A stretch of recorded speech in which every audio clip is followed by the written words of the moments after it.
Oh boy, you want to try without the foot pegs in your way? Let's try without foot pegs in your way. You put your feet down. Go that way. That way. Turn. Turn that boy. Okay, don't have to push it all the way. Ease up on the throttle, buddy. Oh! Okay, that's all right. You're all right. Come on, me. I'm okay.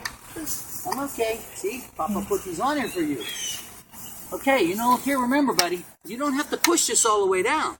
Just push it a little bit. Go as fast as you want to go. Come on. I'm faster. Well, you've learned how to go slow first. No, you do it with your feet first. Listen, nice and easy now. Nice and easy.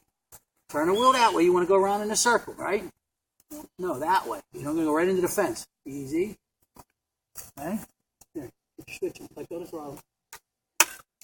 Ready? Nice and easy. Go ahead. Come on, hold the bike up. You got to hold it up. Push your throttle. Attaboy. Okay, see how you get it going a little bit? All right. Not better for you. Better for you what? Not better.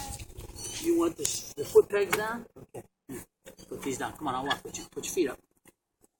Hang on, ready? All right, I'll go with you a little bit. Ready? Go. Put your feet up. Come on, I'll hold you. I'll hold you. Put your feet up. Go. Go. All right, turn your wheel. Okay, let's go around a big circle. Good job, Todd! Yay! Yeah. Go, Todd, go! Good boy! Yay! There you go. Yay, Todd! See, that's how you use your feet.